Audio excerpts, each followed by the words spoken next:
안녕하십니까. 뉴스 플러스입니다.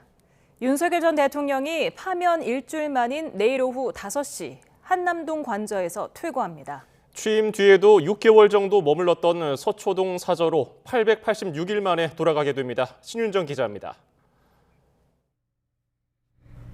파면 일주일째 윤석열 전 대통령이 머물고 있는 한남동 관저로 신원 확인을 거친 차량과 화물차가 분주히 드나듭니다.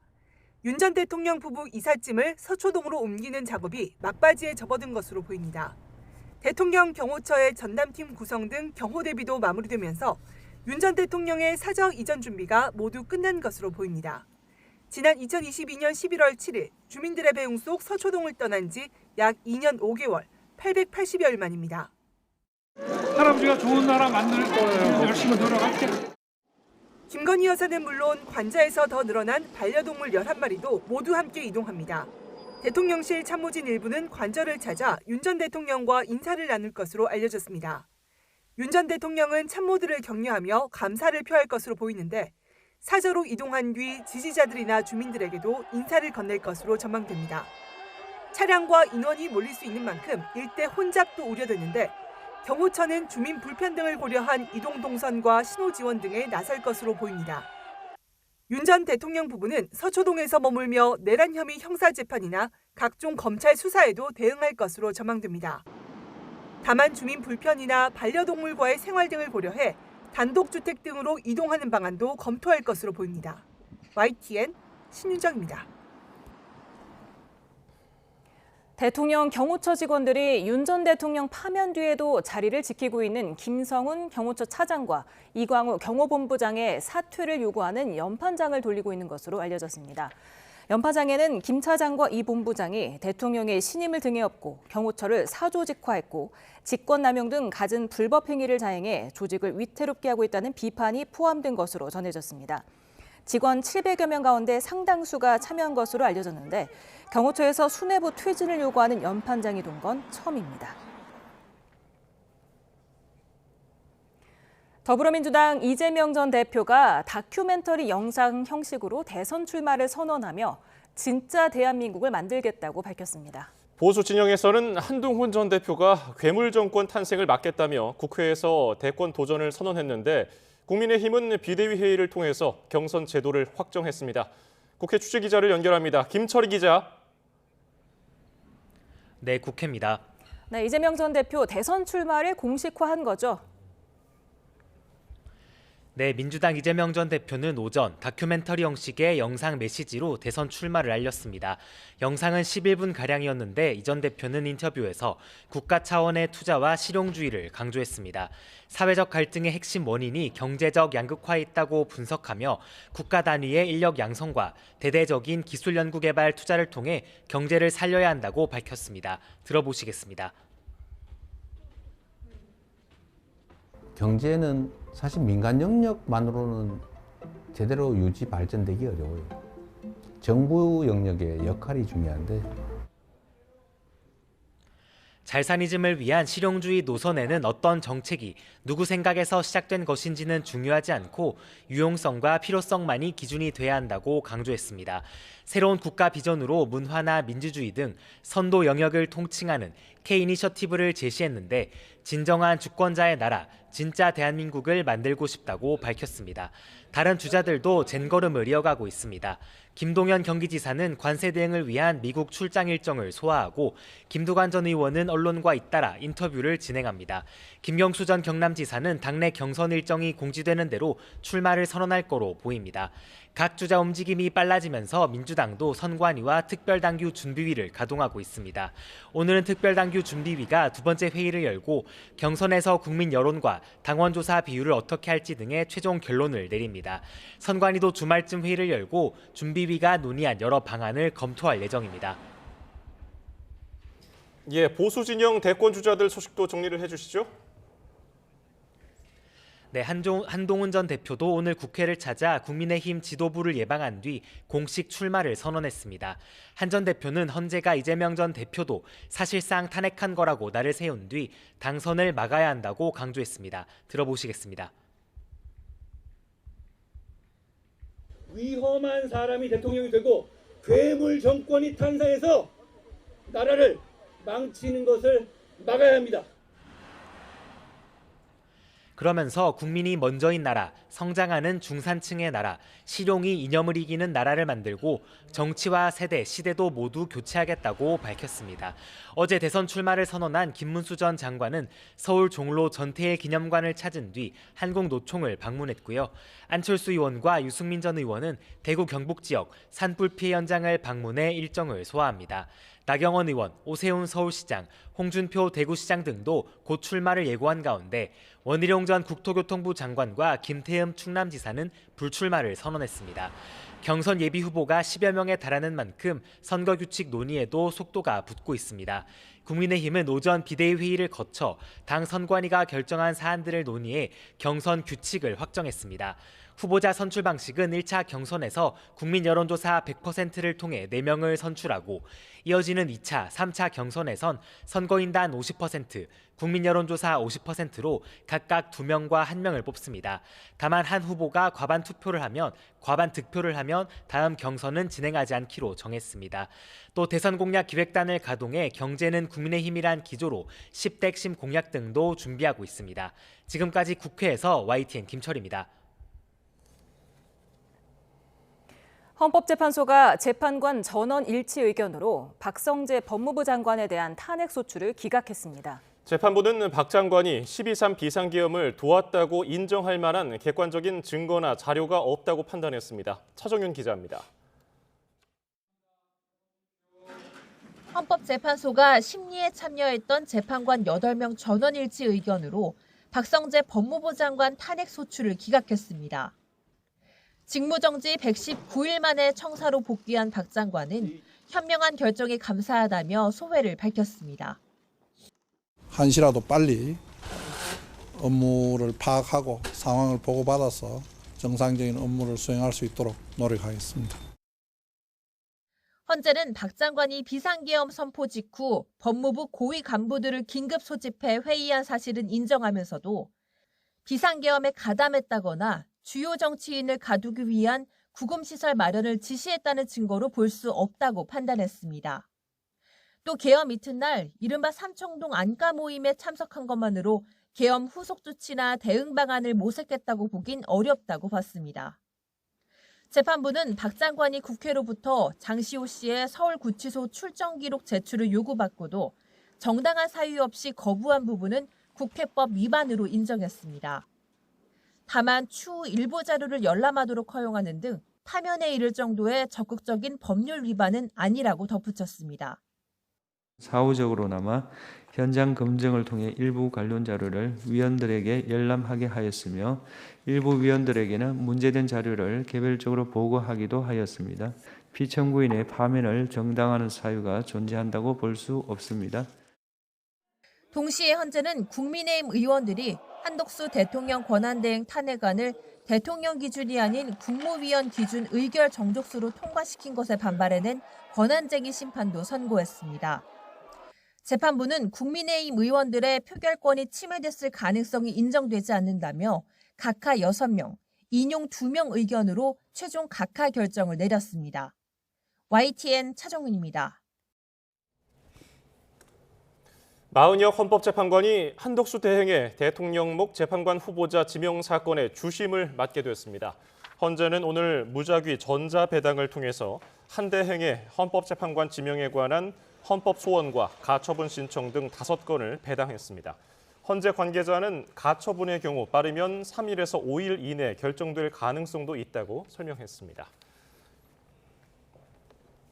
네, 주요 대선 주자들의 출마 러시가 본격 이어지고 있는데요. 오늘의 전국 상황 최수영 평론가, 최창렬 용인대 특임교수와 살펴보겠습니다. 어서 오세요. 안녕하세요. 네, 오늘 양당의 전 대표들이 공식적인 출마 선언을 했습니다. 먼저 이재명 민주당 전 대표의 목소리부터 듣고 이야기 나눠보겠습니다. 먹고 사는 문제가 가장 중요하다. 이거는 사실은 매우 기능적이고 물질적인 거예요. 고통스럽게 살지 않게 해줘야 한다. 잘 산다라고 하는 건 좀 달라요. 잘사니즘이라고 하면 좀 더 가치지향적이고 좀 정신적이고 고통 없는 삶을 넘어선 더 행복한 삶을 살 수 있는 세상을 만들자. 그게 빨간색이냐 파란색이냐 아니면 어떤 방법이 정책이 누구의 생각에서 시작된 것이냐 그럼 특별한 의미가 없죠. 어떤 게 더 유용하고 어떤 게 더 필요하냐 이게 최고의 기준이 돼야 된다. 네, 이재명 전 대표 진짜 대한민국을 만들겠다면서 먹사니즘, 잘사니즘이라는 가치를 강조했습니다. 11분 37초 분량의 영상으로 출사표를 이번에 대선 세 번째로 도전하게 됐는데 어떻게 들으셨습니까? 이재명 대표가 첫 대선을 출마했던 2017년이죠. 당시 이재명 대표는 본인이 이제 성남시장, 그러니까 성남에 있는 시계 공장에서 출마 선언했어요. 그러니까 본인이 소년공 출신이니까 아마 이제 그런 스토리텔링을 입혀서 좀 어떤 그 서사와 같은 그런 내용을 가지고 이제 대선 도전해서 당시에 어쨌든 뭐 이재명 사이다라는 걸 각인을 시켰고 두 번째는 뭐 아시다시피 이제 윤 대통령과 0.72%포인트 차이로 이제 접전을 이뤘고 그때는 코로나 때문에 영상으로 송출을 했습니다. 근데 이번에 왜 저렇게 했느냐? 저는 이재명 대표가 갖고 있는 어떤 독점적 지위 때문에 저렇게 했다고 봐요. 지금 이재명 대표에 누가 근접하겠습니까? 뭐 여러 가지 지금 뭐 지지율 추이라든가 그다음에 이제 그 제1야당의 3년간 대표를 통해서 거의 뭐 일극체제를 이뤘고 그런 측면에서는 오히려 저렇게 부드러운 모습과 그런 어떤 옷차림 그다음에 베이지색 톤의 그런 화면을 통해서 본인의 좀 안정감과 그런 어떤 뭐랄까 따뜻함을 좀 전달하고 싶어지 않았는가 이렇게 보고요. 주목되는 부분은 그겁니다. 흑묘, 백묘에 이어서 빨간색, 파란색 어떤 방법이 중요하겠냐. 이 얘기는 뭐 국민의힘이 사실상 빨간색이고 파란색은 이제 민주당을 상징하는 색인데 이거는 따지지 않겠다. 최소한 내가 어떤 그 도구로서 국민의 도구로서 사용되겠다. 이 지점은 뭐냐면 이재명 대표가 얘기하는 실용주의인데요. 저는 이런 거죠. 이재명 대표에 대해서 굉장히 극단적이다. 그다음에 이재명 대표가 살면 집권하면은 뭐 본인 얘기라도 권력은 잔인하게 쓰는 것이다 이렇게 얘기를 했고 굉장히 이재명 대표가 갖고 있는 또 독선적이고 일극적인 이런 부분들 때문에 굉장한 우려들이 있고 중도 확장성에 문제가 있다는 얘기들을 좀 치환하고 이걸 좀 희석하고 그다음에 이런 것들을 좀 보완하는 과정에서 굳이 어디 세과시하고 하는 이런 대형 이벤트보다는 저렇게 이제 세련된 영상 편집을 통해서 그걸 전달함으로써 이재명 대표가 갖고 있는 좀 부족한 이런 점들을 좀 보완하는 그런 측면에서 저는 영상 편집을 하는 것이 아닌가 그렇게 되고 아마 내일 예상되는 이제 비전 발표가 좀 중요하다고 봅니다. 예, 최 교수님은 뭐가 기억에 남으십니까? 빨간색이냐 파란색이냐 등은 특별한 의미 없다라는 게 다른 의미보다도 물론 흑묘백묘라고 볼 수 있겠습니다만 그것보다도 이 빨간색이 지금 국민의힘 색깔이잖아요. 파란색은 민주당 의원들 거의 넥타이도 이런 색깔을 메고 나오는데 정치 양극화, 극단적인 진영 대결 그런 것들을 의식한 것 같아요. 이런 말이 이게 단순하게 경제 실용주의를 떠나서 말이죠. 거기서 이제 대단히 인상적이었던 느낌이 들기도 하고 제가 처음 이재명 대표를 봤던 건 경기도지사 선거 때 그때 제가 트럭에서 연설한 걸 봤어요. 경기도 수지 사거리에서. 그때 제가 대단히 인상적이었던 게 한국 사회의 어떤 모순적 구조, 불평등한 구조 이런 것들, 빈부격차 이런 부분들을 원고 없이 아주 논리적으로 얘기를 하더라고요. 그래서 저 사람이 누군가 경기도지사 후보인지 알고는 있었습니다만 그때부터 제가 눈여겨봤던 기억이 나긴 납니다. 그래서 꽤 오래된 얘기죠. 경기도지사 후보 때였으니까. 근데 지금 오늘 보니까 다른 후보들은 이수인 장군 동상 앞에서 하기도 하고 인천공항에서 하기도 하고 어떤 특정한 어떤 이미지를 가지고 그런 이미지가 있는 장소에서 하잖아요. 어떤 나름대로 의미를 갖는. 근데 지금 보니까 따로 어떤 그 거리에서 하지 않고 말이죠. 이렇게 한 거는 자신감의 표출인 것 같아요. 제가 아까 말씀하신 것처럼 특별한 장소의 어떤 이미지를 차용하지 않고 있는 그대로 자신의 생각을 얘기했다는 의미에서 상당히 자신감이 있다 그렇게 봤습니다. 네, 이 영상 제목이 위대한 대한 국민의 훌륭한 도구가 되겠습니다입니다. 이게 헌재가 윤 전 대통령을 파면할 때 썼던 대한 국민이라는 단어가 여기 쓰였는데 당시 헌재 발표 이후에 이재명 전 대표가 헌재가 아닌 또 국민을 존경한다 이렇게 밝히지 않았습니까? 그러니까 저는 그때 왜 우리가 많이 좀 의문을 제기했던 거는 헌재 판결을 존중하고 헌재 재판관의 경의를 표하고 통상적으로 관용구 표현으로 그런 게 들어가는데 이재명 대표는 국민의 위대한 승리라는 식으로 이제 표현을 해서 그런 측면이 있었습니다만 아마 그런 것들을 보완해서 그 대한국민이라는 이례적인 사실 그 문구를 선고문에 들어갔을 때 많은 분들이 이렇게 좀 말하자면 일상적이지 않는 언어를 썼을 때 헌법의 가치를 보다 더 이제 강화시키려는 그런 어떤 헌재 의도가 아니었느냐 그러면서 이제 국민이 이제 모든 주권은 국민으로부터 나오고 모든 권력도 이제 국민으로부터 나오는 그런 상황이기 때문에 아마 그걸 또 저는 일부 차용했다고 봅니다. 그런데 여기서 중요한 건 이재명 대표가 지금 사실 이제 전 대표죠. 이제는 후보가 저는 이렇게 생각합니다. 그동안 이재명 이제 전 대표가 굉장히 좀 말하자면은 어느 이제 보수 논객의 말을 빌리면은 그동안 빈집털이 하듯이 정말 활동력이 왕성하게 보여줬거든요.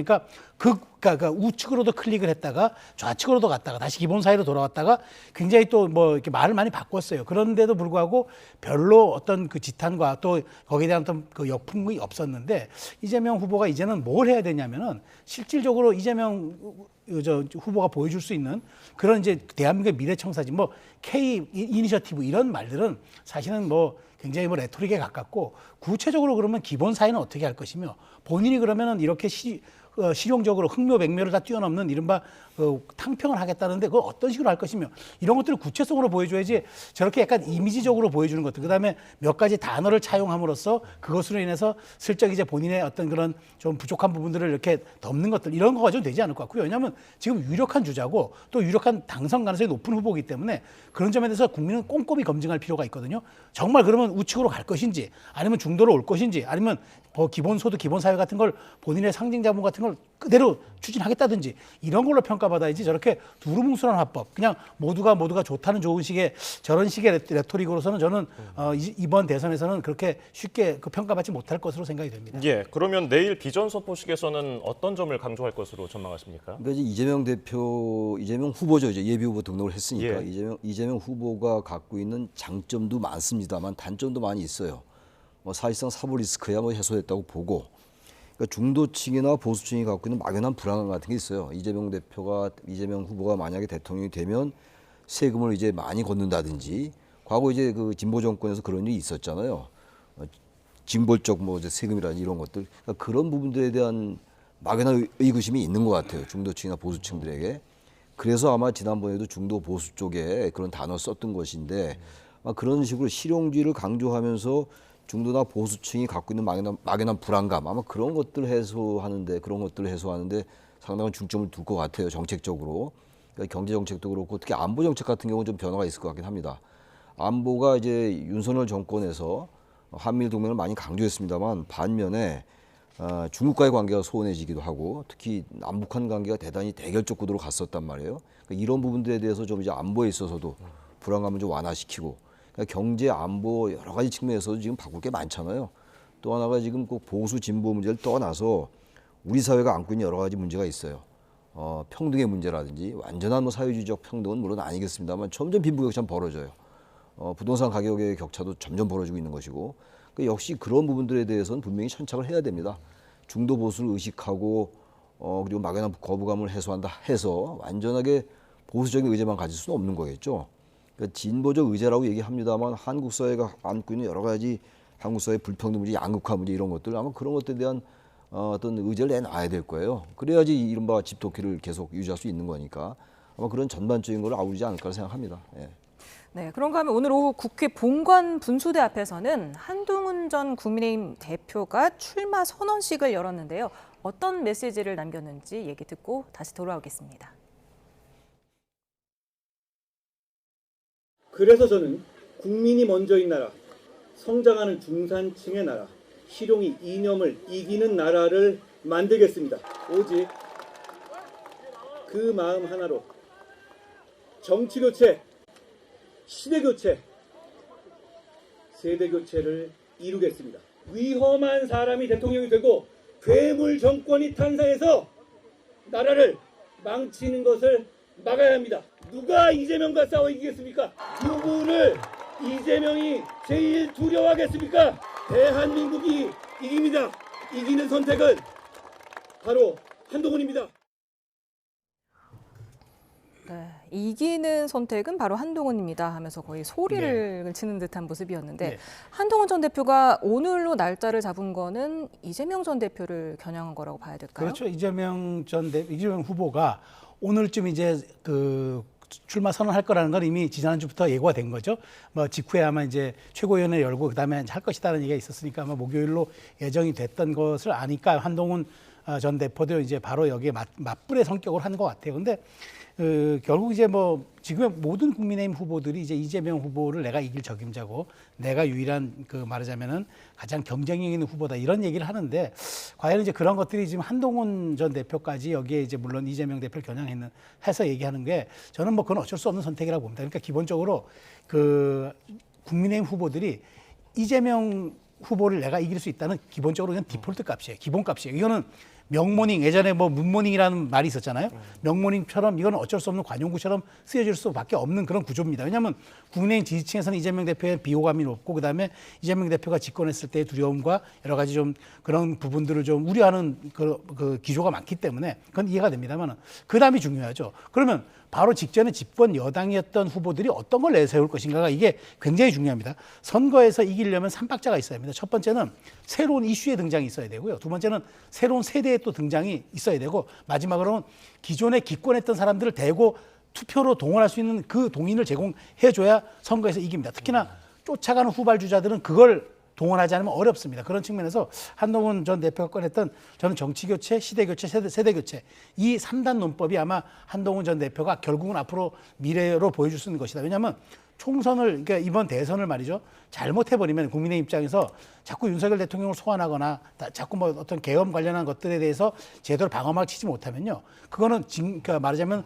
회고용 투표, 총선같이 그렇게 돼버려요. 근데 대선은 5년간의 미래를 누구에게 맡길 것인가라는 이른바 전망형 투표, 미래형 투표이기 때문에 그걸 내세워야 하는데 어쨌든 한동훈 전 대표가 정치교체, 시대교체, 그다음에 세대교체라는 3박자를 이제 꺼내 들었고 근데 이거는 수사로서는 괜찮은데 과연 이것을 그럼 어떻게 실천할 것인가는 또 다른 문제여서 한 전 대표가 이제 앞으로 이런 것들을 어떻게 구체화시킬 것인지 그걸 이제 선거 기획 혹은 행보, 선거 유세 이런 것도 장소 방문 이런 걸로 보여줘야 될 텐데 아마 저는 그게 어떤 것이 조금 관심이 주목됩니다. 예.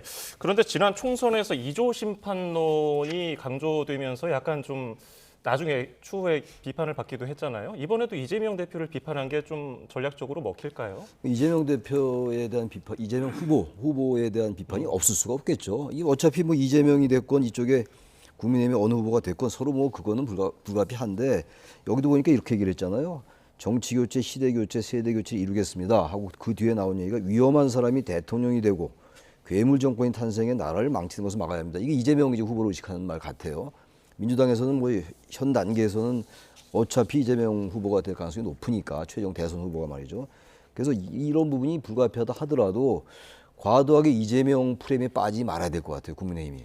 너무 많은 사람들이 아마 지금 나오겠다고 그러고 있는데 누가 최종 후보로 낙점이 될지 모르겠습니다만 과도하게 이재명 후보를 의식하다 보면은 국민의힘의 나름의 정체성을 잃을 수가 있을 것 같습니다. 그래서 저는 이재명 대표에 대해서 비판하는 건 좋은데 과도하게 이재명 대 반 이재명의 구도 이 프레임은 별로 국민의힘에게는 좋은 프레임이 아니에요.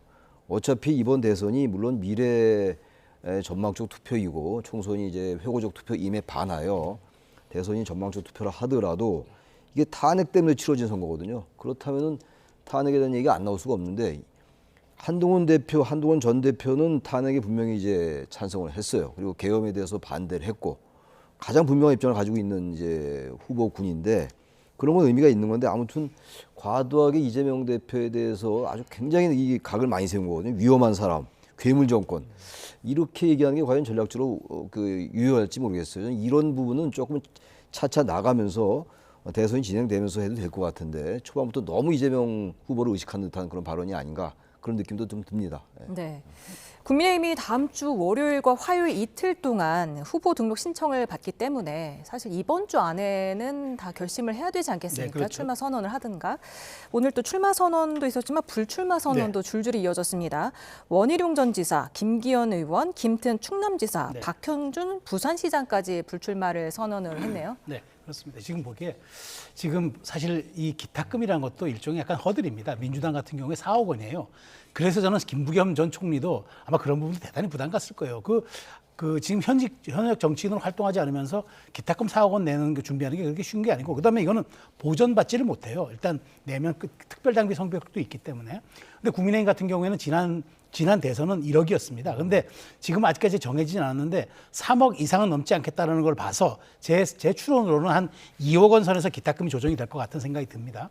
근데 기탁금도 기탁금이지만 지금의 무주공산이긴 한데 뭐가 가장 문제냐면 지금 1차 지금 저렇게 15명에서 20명 가까이 되는데 지금 뭐 출마를 포기했던 김태흠 뭐 그다음에 원희룡 그리고 부산의 박형준 시장 이런 분들 나름대로 지명도와 인지도는 있는데 중요한 거는 1차 컷오프가 여론조사 100%를 해가지고 4명으로 해요.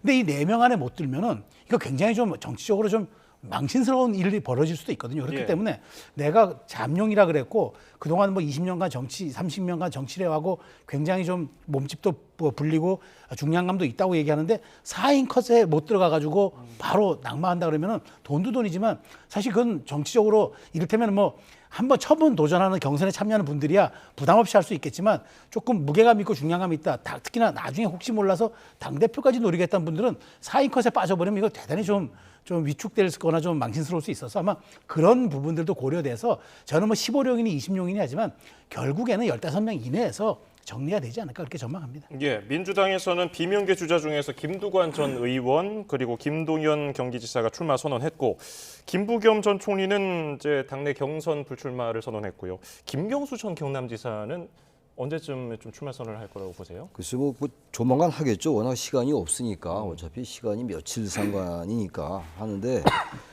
있는 그대로 말씀드리면 지금 민주당의 이 구도에서 다른 후보군들 그런 분들이 어떤 의미 있는 그런 경선을 하기가 쉽지 않을 것 같아요. 그게 현실 아니겠어요? 뭐 독주 체제다, 뭐 일극 체제다 이런 말씀 많이들 하는데 그게 현실이라고 좀 봅니다. 더군다나 이재명 대표가 항소심에서 공직선거법 사건에서 무죄가 나오고 무죄 판결을 받고 윤 전 대통령이 파면되고 말이죠. 이런 국면 속에서는 다른 분들이 아무리 좋은 정책을 낸다 한들 이 구도 속에서 쉽지 않아 보입니다. 그런 말씀 드리고 국민의힘에 대해서 한 말씀 좀 드려야 될 것 같아요. 15령 얘기하고 20령 얘기하는데 너무 산만해요. 이 룡자가 나오는 게 잠룡, 룡 나오는 곳에서 특히 이제 제 기억 남는 게 우리 최소영 평론가 잘 아시겠습니다만 1997년도 신한국당의 대선 경선 때 구룡이 있었어요. 구룡. 9명의 용, 9마리 용이라고 그랬었는데 그때 구룡은 의미가 있었어요. 나름대로. 근데 지금은 이제 뭐 그렇다고 지금 의미가 전혀 없다는 건 아닙니다만 너무 이렇게 보기에 따라서 일단 대선 경선에 이름을 올려놓고 다음 내년에 또 이제 지방선거가 있으니까 그래서 자기 이름값을 하려 하는 게 아닌가라는 그런 생각이 드는 건 어쩔 수가 없어요. 정말로 구령 정도 됐을 때 상당한 그 무게가 있었습니다. 이분들이 그렇게 무게가 안 나는 건 아니겠습니다만 이런 식으로 하는 게 과연 그리고 탄핵을 당한 정당인데 이분들도 좀 요즘 뭐 권력의 자제 이런 말씀 많이들 하는데 좀 자제를 좀 해야 될 것 같아요. 15령, 20령 뭐 그렇게 안 나오겠죠. 뭐 10명에서 15명 정도 나오겠습니다만 그것도 엄청 많은 거예요. 무슨 왜 대선 10명이 나옵니까? 후보가. 그만큼 서로 이제 압도적인 후보가 없다는 얘기인데 이 부분은 다양성도 아니고 역동성도 아니에요. 이건 제가 볼 때 국민이 볼 때 이게 대선을 너무 희화한 게 아닌가. 이제 그런 비판을 안 할 수가 없습니다. 예. 네, 그런가 하면 총리실 간부들에게는 대선에 디귿자도 꺼내지 말라고 했던 한덕수 대행이 그젯밤에 트럼프 미 대통령과 전화 통화를 하면서 트럼프 대통령이 대선 출마 의향이 있느냐 물었더니 여러 요구와 상황이 있어 고민 중이다. 결정한 것은 없다는 취지로 답했다는 보도가 나왔습니다. 어떻게 들으셨습니까? 이거 보도 자료를 내지 않고 아마 어느 특정 언론사에 이제 흘려서 이렇게 나간 거겠죠. 근데 저는 이거 굉장히 좀 주목하고 있는 부분이 바로 이제 월요일 날에 이제 화요일 날이죠. 화요일 날에 헌법재판관 후보 임명하고 그다음에 이제 수요일 날에 이제 트럼프 대통령 통화하고 그다음에 CNN 인터뷰를 합니다.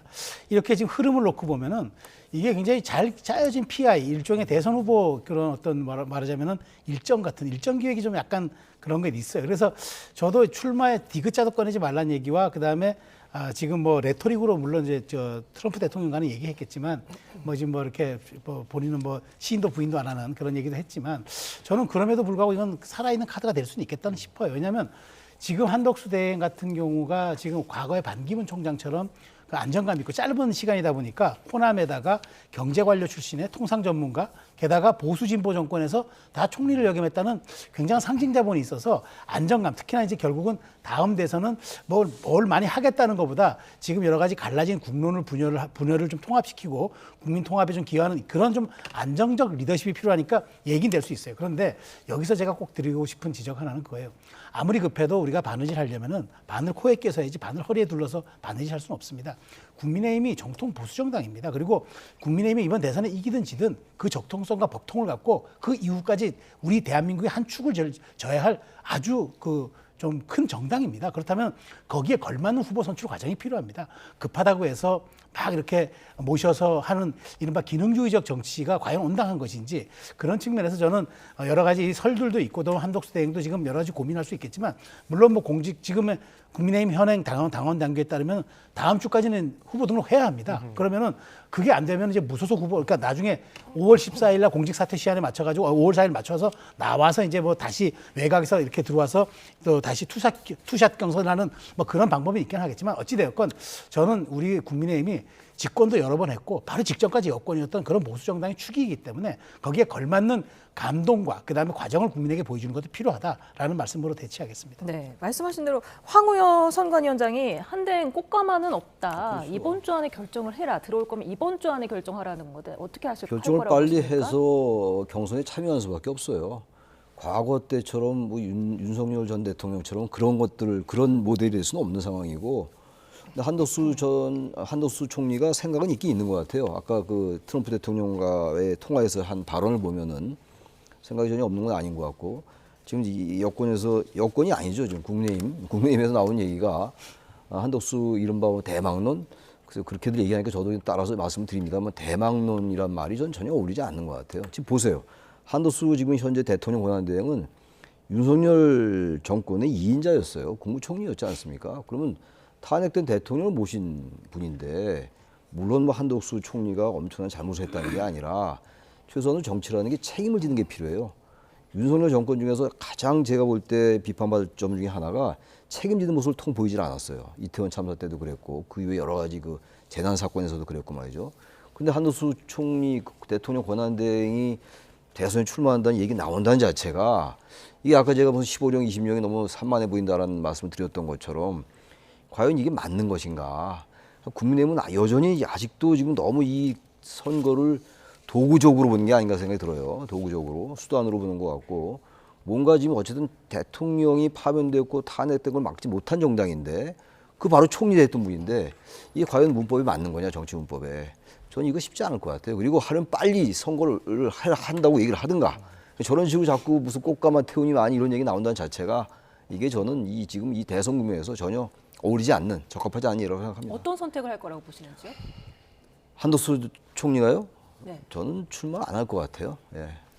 지금 한덕수 권한대행에 대한 국정운영 기대감 이런 조사가 있었는데 보면은 잘할 것이다 56%, 잘 못할 것이다 37%. 이런 조사에도 한대행이 계속해서 등장하게 된다면 뭐가 좀 달라질 수 있을까요? 아무래도 여론조사의 속성상 여론조사는 한번 이렇게 눈이 뭉쳐지면은 굴러가면서 계속 눈이 이제 더 이렇게 붙어지는 그런 속성이 있어서 여론조사에서 어느 한 그 시발점이 되면은 그게 굉장히 좀 동력은 받거든요. 근데 이게 굉장히 짧아요. 짧은 데다가 한대행이 어쨌든 지금 국민의힘 경선에 참여하겠다면 이번 주말까지 결론을 내려야 합니다.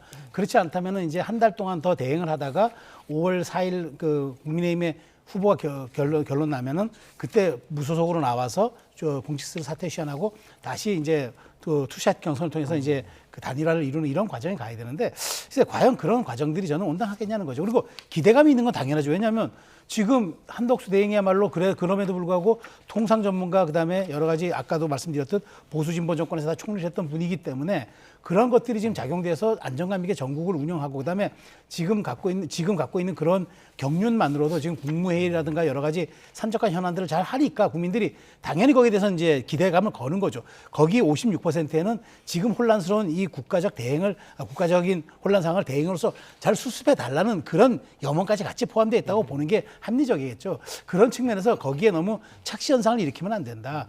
민심을 잘못하면 건 오독하는 것이다. 그러니까 지금 중요한 건 한대행 입장에서는 지금 여러 가지 관세 전쟁 같은 경우는 지금 뭐 우리가 유예 받니 못 받니 일촉즉발의 상황이고 중국에는 100%가 넘는 관세가 부과되고 있는 이 정말 치열한 상황에서 차라리 안정감 있게 이것을 관리하고 그다음에 어떤 그 다음 정부로 넘어가는 브릿지 역할을 해줄 때 오히려 그게 보수 정권에서 총리를 했던 분이 이렇게까지 경륜이 있구나가 오히려 국민의힘에 좀 도움이 될 수 있으면 도움이 되지 그런 측면에서 정치에 너무 과도하게 직접적으로 하는 것들은 그런 여론조사에 저는 착시 현상을 일으키면 안 된다고 말씀드리고 싶은 겁니다. 네, 이런 가운데 윤석열 전 대통령이 국민의힘 잠룡들을 만나서 대선 관련 언급이 나온 것으로 파악이 되고 있는데 관련해서 또 여론조사가 나온 게 있어서 하나 보겠습니다. 국민의힘과 윤 전 대통령과의 관계가 관계 어떻게 해야 되냐 물었더니 출당시키고 관계를 정리하는 게 좋다는 응답이 50%가 나왔고요. 중립적인 입장에서 법적인 절차를 지켜보는 게 좋다, 27%, 그리고 또 계속 지지하고 정치적으로 지원하는 게 좋다, 이게 16%가 나왔거든요. 이 부분은 어떻게 보셨습니까? 전 한마디로 윤석열 전 대통령은요, 이제 국민의힘의 하나의 미랄이 돼줘야 합니다. 이제 그 미랄로서 이제 오히려 거기에 이제 그 본인이 거기에 들어감으로써 이제 잠재됨으로써 싹을 틔우는데 이제 그 걸음으로써 일조를 할 생각을 하시는 게 맞지. 왜냐하면 제가 생각해 보십시오. 윤석열 전 대통령이 아무리 영향력이 있고 지금 일종의 정치적으로 부활했고 하는 여러 가지 평가들이 있습니다만은 윤석열 대통령이 전면에 나서면서 그다음에 윤석열 전 대통령이 조금 그 본인이 관심을 가졌거나 지원했던 후보가 공식으로 선출된다고 생각해 보십시오.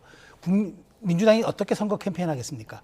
내란 세력 청산이라는 딱 4글자 들고 나오면 끝입니다. 왜냐하면 그러니까 이거를 방어할 수 있는 기제가 없어요. 그러니까 저는 그런 거죠. 윤석열 전 대통령이 그렇게 정말 계몽용으로 생각했고 그다음에 이렇게 무도했던 야당들의 공세에 내가 할 수 없어서 계엄을 했다건 이런 것들이 정말 인정받으려면 이번 선거에서 국민의힘이 그 당위성을 갖고 이겨줘야죠. 그러면은 이길 수 있는 것들에 대한 거라면은 선거는 이기는 게 그게 정의입니다. 강자고요. 그렇기 때문에 그런 부분에서 저는 윤 전 대통령이 이미 3년여간 대통령 해보셨기 때문에 저는 판단하실 거라고 보고요. 지금 출당해야 한다, 출당하지 않아야 한다. 물론 이거는 국민의힘 내부에서 윤석열 대통령을 딛고 가느냐, 걸림돌로 그냥 치우고 가느냐, 여러 가지 이제 그 논의는 있을 겁니다. 그렇지만 이게 여론이라는 걸 직시하고 최소한 윤 대통령의 관계에서는 국민의힘이 조금 단호할 필요가 있고, 그다음에 그 윤 전 대통령 입장에서도 국민의힘에 내가 어떤 걸림돌보다는 디딤돌이 돼줘야겠다라는 부분들을 좀 인식을 하시는 게 저는 그거는 양자 간의 어떤 그 윈윈을 위해서도 꼭 필요하다는 말씀드리겠습니다. 예, 대권 예비주자들 윤석열 대통령과의 교감을 강조하고 나섰는데 이 얘기 듣고 와서 의견 들어보겠습니다.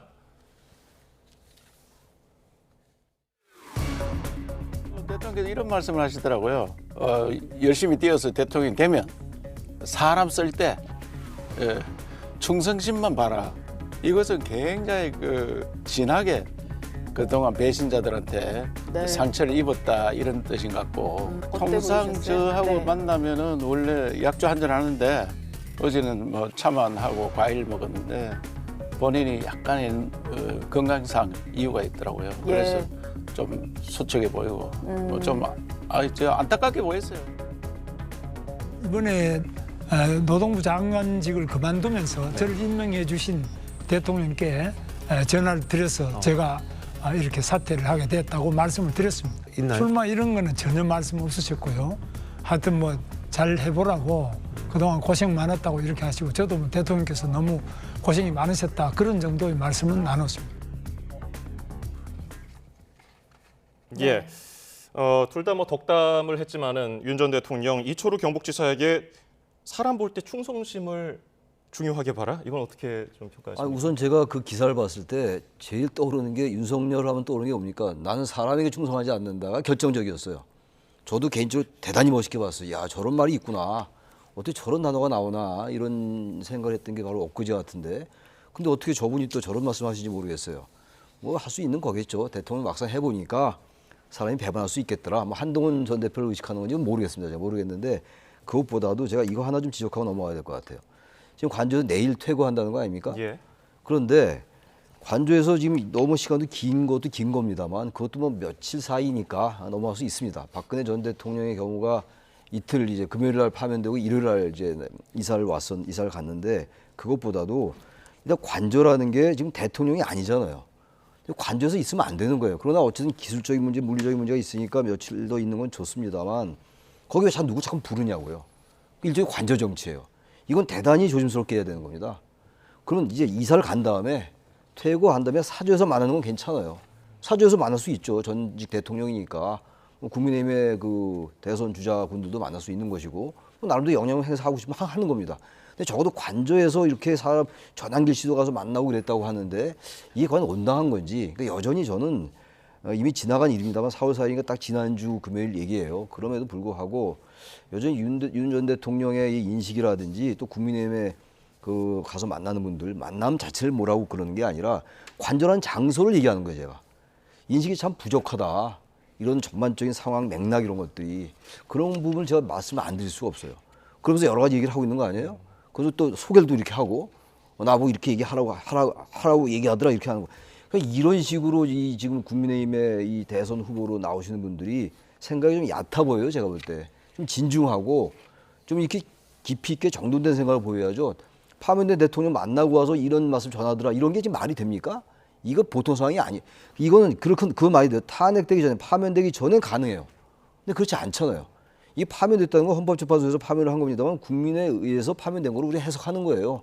근데 지금 대선에 나오겠다는 분들이 그런 말씀을 전달을 하고 또 관저에 가서 저는 그거는 그렇게 적절하게 그렇게 낮은 자세로 임하는 걸로 보이지는 않습니다. 그래서 제가 한 말씀 드리는 겁니다. 네. 나경원 의원도 헌재 선고 다음 날에 윤 전 대통령을 찾았잖아요. 그때 윤 전 대통령이 나 의원에게 나라를 위해 역할을 해달라고 당부한 것으로 전해졌는데 네.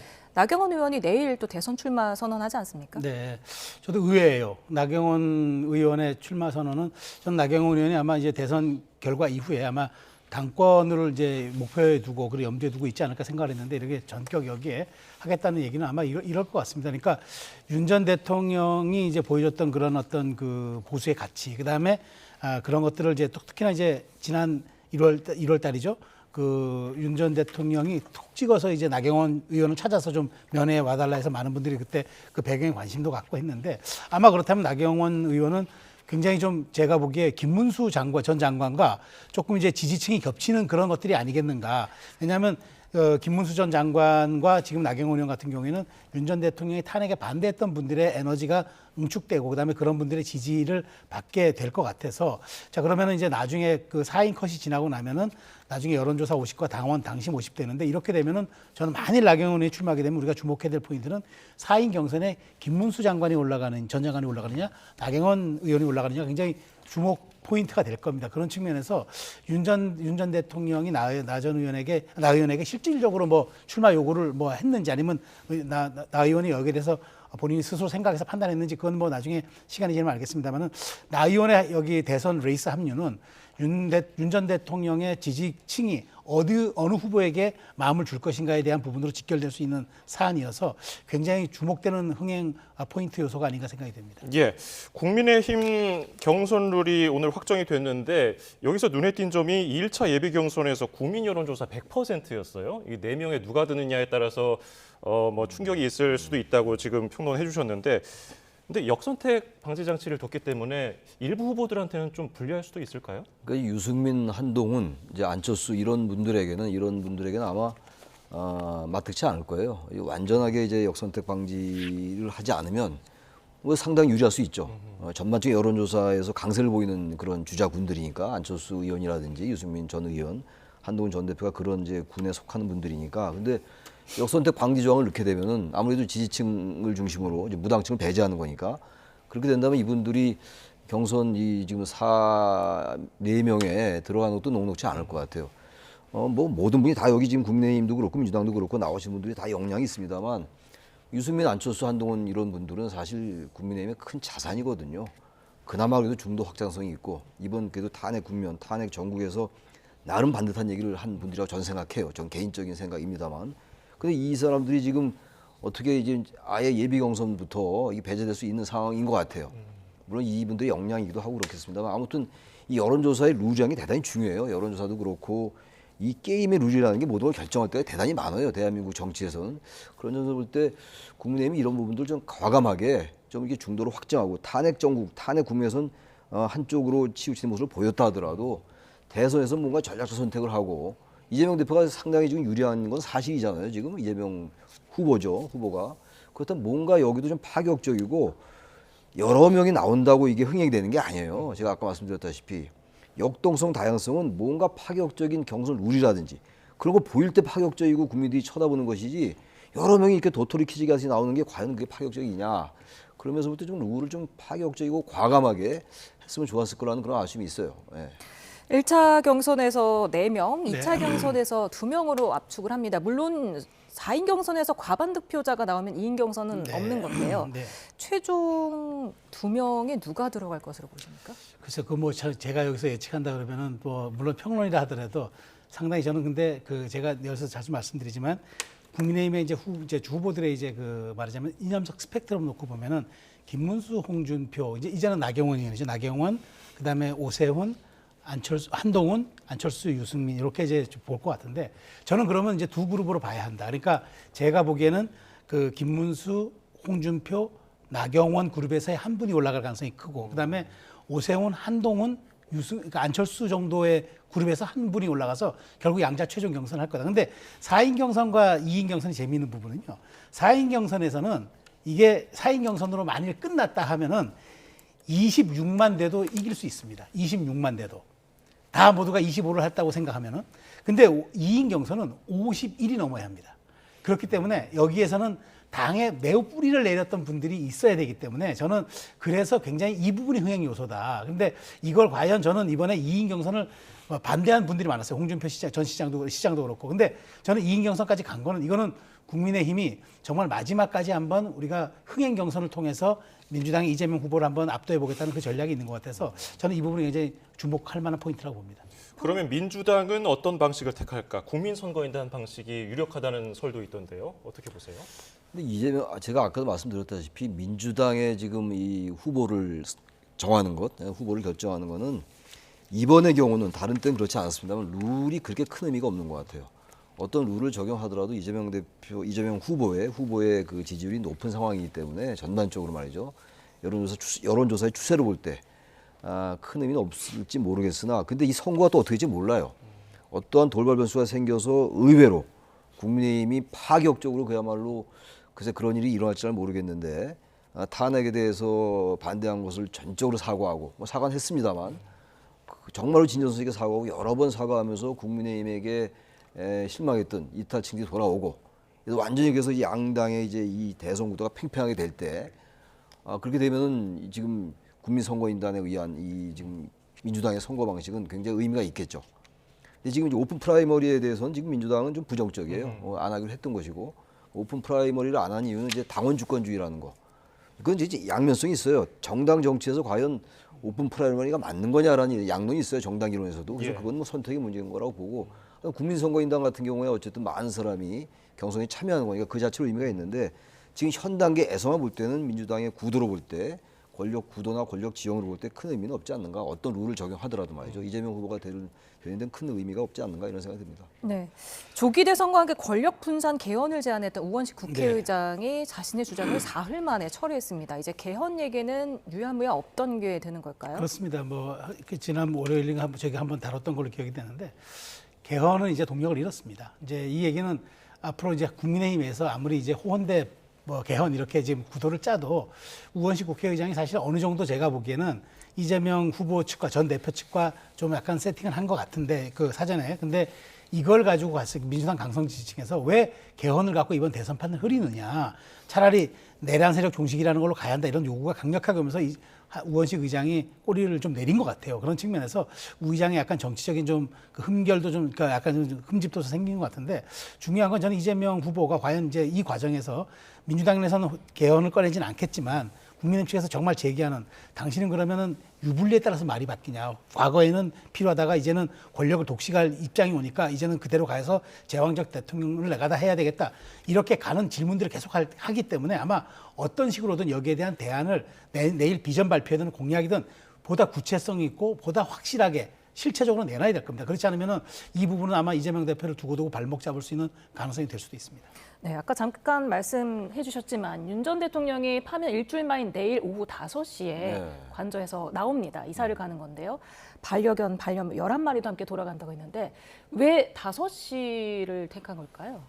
그래서 저도 이제 일반적으로 이사를 갈 때 좀 아침 시간에 하잖아요. 저도 이사를 많이 다니는 사람인데 항상 아침에 이제 이사짐 차가 오고 그랬었는데 이사센터가 오고 그랬었는데 모르겠어요. 그건 제가 그 정확하게 그 속내까지 모르겠으나 저녁 때까지 이제 뭐 짐 정리하느라 바빴나 그 생각은 들긴 합니다만 그동안 시간이 많았기 때문에 짐 정리 다 끝났을 것 같고 저녁 때 그 시간도 막힌 시간인데 뭐 5시면 아직은 이제 해가 기니까 이제는 그렇게 어둡지는 않습니다만 아침에 하지 않고 그래서 언뜻 드는 생각이 아무튼 이분이 관저를 나가기 싫으신가 보다 뭐 그런 생각은 들긴 합니다만 저희 그냥 추측입니다. 예, 알겠습니다. 오늘 말씀 여기서 줄이죠. 최수영 평론가, 최창렬 용인대 특임 교수였습니다. 고맙습니다. 감사합니다. 고맙습니다.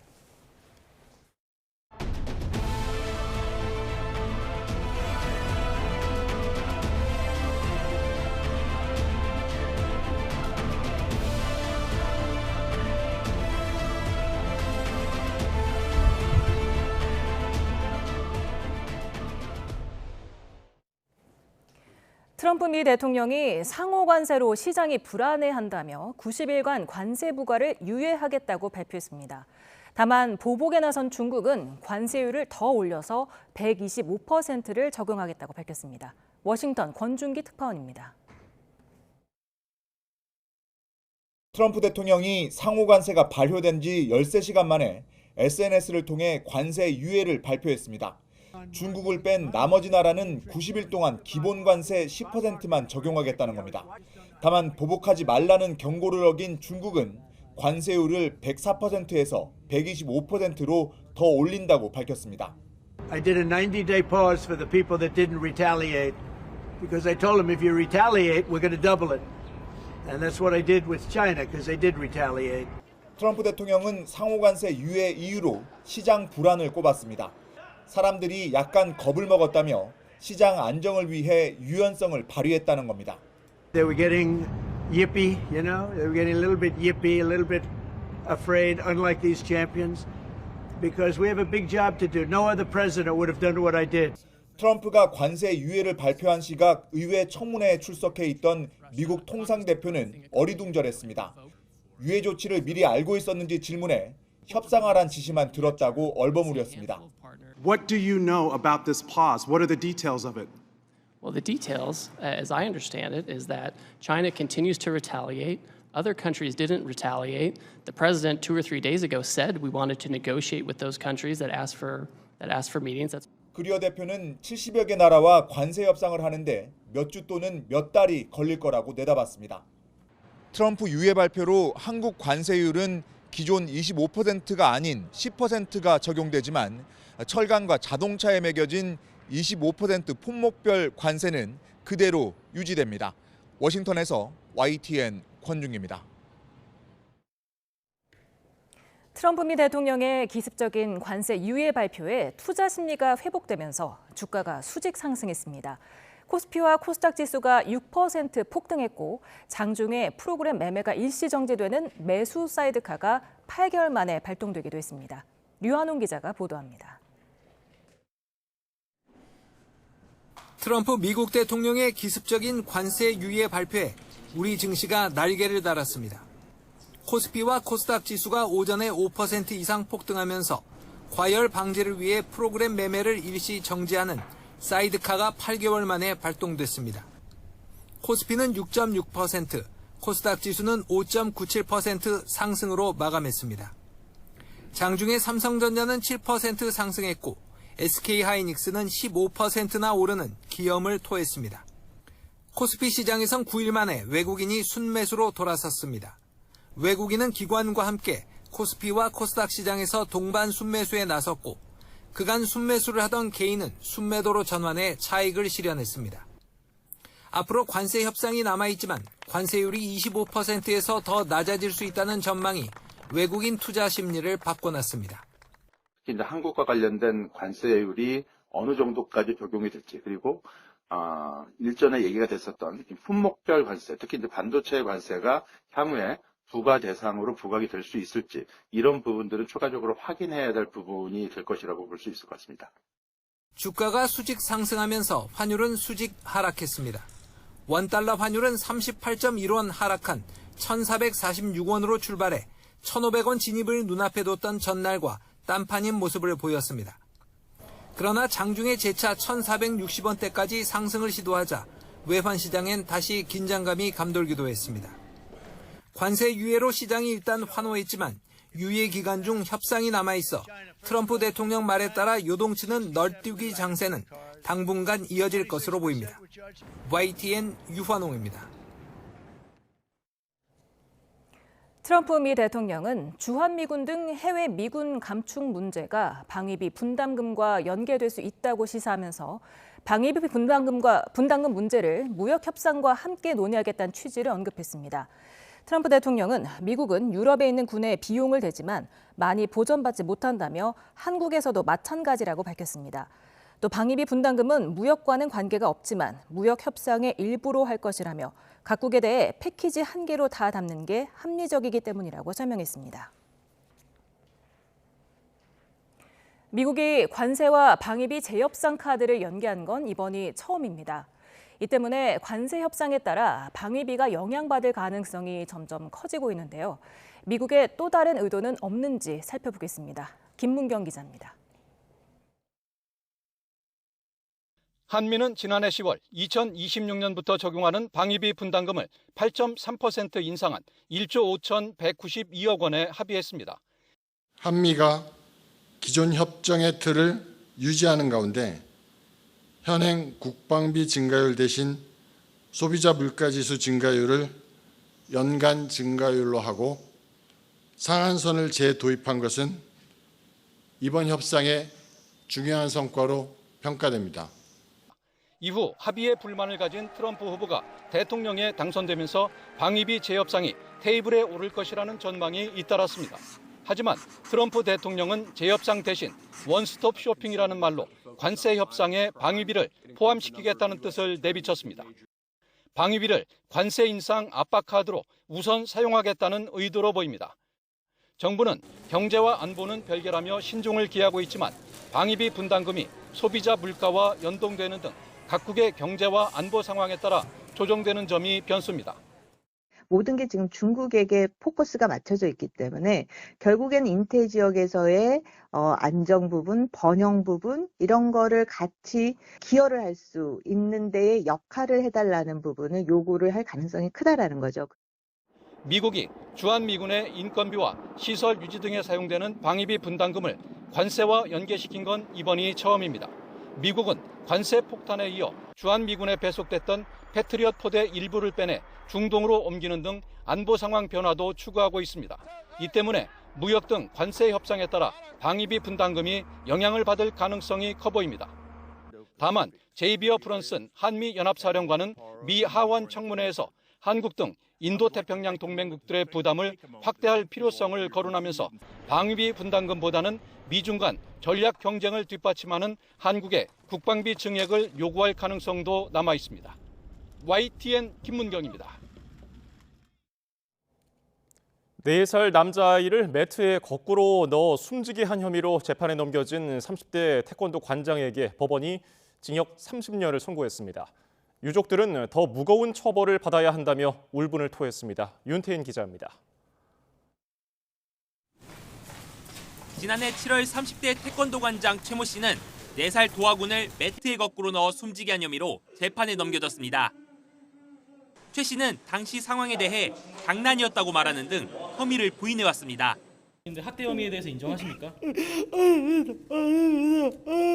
제가 너무 좋아하는 아입니다.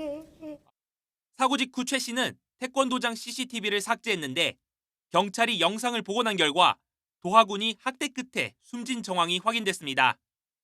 또 지난해 5월부터 2달 동안 다른 아이들 20여 명을 학대해온 모습까지 포착됐습니다. 결국 최 씨는 상습적으로 아동을 학대한 혐의로 추가 기소됐습니다. 1심 재판부인 의정부지방법원은 최 씨에게 징역 30년을 선고했습니다. 재판부는 아동을 보호해야 할 최 씨가 도리어 죄 없는 아이를 물건 취급하면서 감내하기 어려운 학대를 반복해 끝내 사망에 이르겠다고 지적했습니다.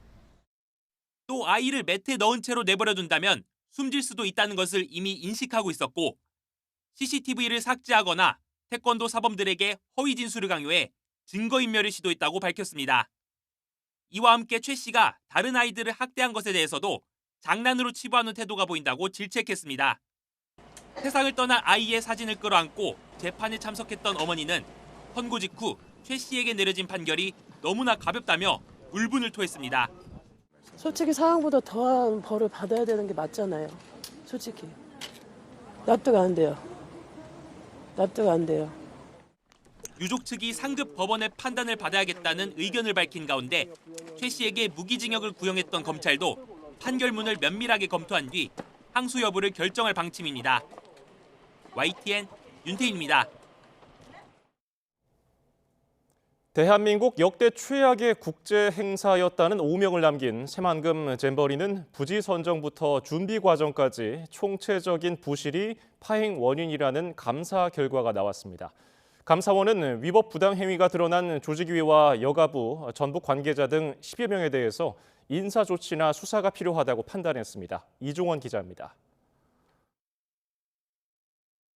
스카우트 활동을 통해 길러진 자세는 여러분을 앞으로 훌륭한 사회의 리더로 성장시킬 것입니다. 스카우트의 도전 정신과 모험심을 기르는 게 잼버리의 취지라지만 새만금 야영지의 상황은 너무나 척박했습니다. 광활한 간척지 위 그늘 하나 없는 환경 속에 폭염이 이어졌지만 관련 물품과 시설 부족으로 온열 환자는 속출했고 위생 상태도 엉망이라는 원성이 쏟아졌습니다. It's really hot here. We're not used to it in Yeah, we're Belgium. not used to it, so it's very warm. 150여 개국에서 온 4만 대원들은 태풍까지 겹치면서 조기 철수를 해야 했고 대신 실내 견학 프로그램을 참가하거나 아예 본국으로 돌아갔습니다. So they are disappointed to have to be leaving. Everyone is finding out about the cancellation now. They are disappointed to be leaving, but I think they understand the reasoning why. 이 같은 대규모 국제 행사의 파행은 조직위와 여가부, 전라북도 등 추진 주체들의 역량 부족과 준비 부족 등 총체적인 부실이 원인이었다고 감사원은 결론냈습니다. 조직위는 전문성이 부족한 여가부 퇴직 공무원이 사무총장을 맡았고 국제행사 경험이 있는 직원 비율은 6.3%에 그쳤습니다. 이런 상황에서 화장실과 샤워장, 전력, 통신, 급수 등 각종 필수 시설이 지연 또는 부실 설치됐고 폭염 대비 물품이나 급식, 의료, 방제 등에 대한 준비도 소홀했습니다. 일부 시설이 설치되지 않았는데도 조직위는 여가부에 김현숙 당시 여가부 장관은 국무회의에 허위 보고를 한 것으로 드러났습니다. 여가부 등 추진 주체의 역량과 행사 준비 중요성에 대한 인식이 미흡한 가운데 단계별로 부실한 업무 처리가 겹치면서 새만금 잼버리가 성공적 개최에 실패하게 되었습니다. 전라북도 역시 제반 여건 검토 없이 현장을 눈으로만 보고 야영에 부적합한 장소를 후보지로 선정했다고 감사원은 지적했습니다. 감사원은 위법 부당 행위가 확인된 10여 명에 대해 소속기관에 징계 요구나 인사 자료를 통보하고 일부 인원에 대해선 검찰에 수사를 요청했습니다. YTN 이종원입니다. 새만금 잼버리가 파행한 지 1년 6개월 만에 나온 감사원 감사 결과에 대해 전북은 감사 결과를 겸허히 수용하고 이를 계기로 국제 행사 운영 전반의 대응 체계를 점검하겠다면서 앞으로 추진되는 국제 행사의 운영 역량도 강화하겠다고 밝혔습니다. 김관영 도지사도 감사 결과를 무겁게 받아들이고 그간 여러 차례 말했듯 전북이 감당해야 할 책임의 무게를 외면하지 않겠다고 밝혔습니다. 미국 프로야구 샌프란시스코의 이정후 선수가 3루타와 단타, 2루타를 차례로 쳐내며 홈런만 빠진 사이클링 히트를 기록했습니다. 시즌 초반부터 놀라운 활약에 미국 ESPN은 이정후를 가장 유력한 타격왕 후보로 꼽았습니다. 이경재 기자입니다. 이정후는 팀이 5대0으로 뒤진 4회 두 번째 타석부터 힘을 냈습니다. 바깥쪽으로 빠지는 체인지업을 힘껏 잡아당겨 우측 파울선 안쪽에 떨어뜨렸습니다. 추격을 알리는 이정후의 시즌 첫 3루타였습니다. 샌프란시스코의 최근 21이닝 무득점에도 마침표가 찍혔습니다. 6회 세 번째 타석에서도 우익수 앞에 안타를 쳐냈습니다. 다음 타지 안타 때 3루를 밟은 이정후는 상대 투수의 폭투를 tum타 팀의 두 번째 득점을 책임졌습니다. 이정후가 물꼬를 튼 샌프란시스코 타선은 6회에만 석점을 더 뽑아냈습니다. 이정후는 7회에도 선두 타자로 나와 장타를 날렸습니다. 헬멧이 벗겨질 정도로 열심히 날려 1루에서 세이프 판정을 받았습니다. Unbelievable. That's 3 hits today for Jung-Hoo Lee, and it's the 4th inning in a row the Giants have been able to get that leadoff hitter on base. 나흘 만에 다시 3안타의 1타점과 1득점. 홈런만 빠진 사이클링 히트를 기록하며 타율을 3할 3푼 3리까지 끌어올렸습니다. 샌프란시스코는 연장 10회 승부치기에서 여스템스키의 끝내기 홈런으로 역전승을 거뒀습니다. 부상 후유증을 말끔하게 털어낸 눈부신 활약에 미국 매체들도 앞다퉈 이정후의 시즌 초반 활약을 조명했습니다. ESPN은 이정후가 지난해 타격왕인 샌디에이고 RIS보다 빠르고 출루 능력이 뛰어나다며 올 시즌 타격왕과 함께 최우수 선수 투표에서 5위 안에 들 거라고 전망했습니다. MLB.com과 야후 스포츠는 올 시즌을 가장 뜨겁게 시작한 선수 6명의 이정후의 이름을 올리고 올스타 선정 가능성이 크다고 예측했습니다. YTN 이경재입니다. 내일은 봄 기온이 더 가득해지겠습니다. 서울 낮 기온이 23도, 대전 25도, 대구 25도까지 오르는 등 오늘보다 2도에서 5도가량 높아지면서 5월 중순처럼 무척 따뜻해지겠습니다. 다만 계속해서 일교차가 크게 벌어지겠습니다. 건강관리 잘해주시기 바랍니다. 또 대체로 맑겠지만 중부 서해안을 중심으로 안개가 매우 짙게 끼겠고 충북과 경북을 중심으로는 계속해서 대기가 무척 건조하겠습니다. 여기에 서울과 경기 남부는 종일, 인천과 경기 북부, 충청과 부산, 울산은 한때 공기가 탁해지는 곳도 있겠습니다. 주말부터 월요일 사이 전국에 태풍급 돌풍을 동반한 비가 오겠고 날이 무척 쌀쌀해질 전망입니다. 날씨 정보였습니다.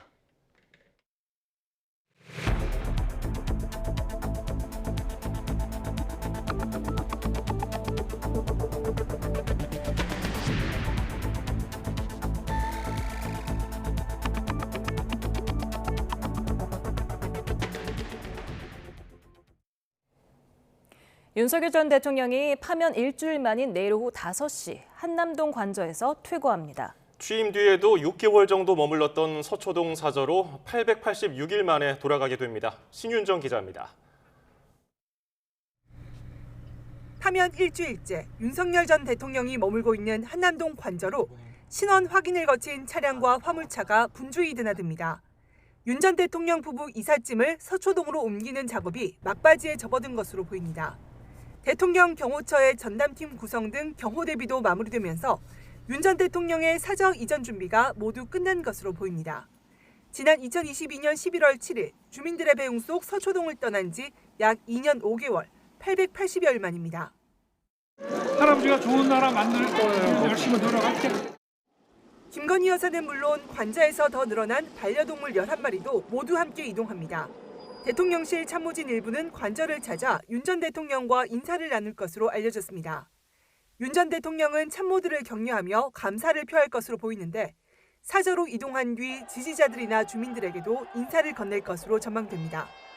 차량과 인원이 몰릴 수 있는 만큼 일대 혼잡도 우려되는데 경호처는 주민 불편 등을 고려한 이동 동선과 신호 지원 등에 나설 것으로 보입니다. 윤 전 대통령 부부는 서초동에서 머물며 내란 혐의 형사재판이나 각종 검찰 수사에도 대응할 것으로 전망됩니다. 다만 주민 불편이나 반려동물과의 생활 등을 고려해 단독주택 등으로 이동하는 방안도 검토할 것으로 보입니다. YTN 신윤정입니다. 민주당 이재명 전 대표가 평범한 사람을 위한 진짜 대한민국을 만들겠다며 대선 출마를 공식 선언했습니다. 비명계 대권 주자들의 움직임도 빨라지고 있습니다. 황보혜경 기자입니다. 19대, 20대 대선에 이어 세 번째 대권 도전장을 내민 이재명 전 대표.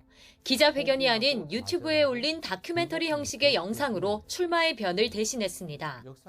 주문, 피청구인 대통령 윤석열을 파면한다. 윤 전 대통령 파면 선고 주문으로 시작하는 11분 분량의 영상에서 이 전 대표는 보통 사람을 위한 진짜 나라를 만들겠다는 각오를 밝혔습니다. 이 평범한 사람들의 진짜 대한민국을 만들고 싶습니다. 먹고 살기 어려운 문제를 사회 갈등의 주요 원인으로 진단하며 경제 성장을 가장 중요한 기치로 내걸었습니다. 실용주의를 원칙으로 한 신속한 실행력을 자신의 강점으로 부각했습니다.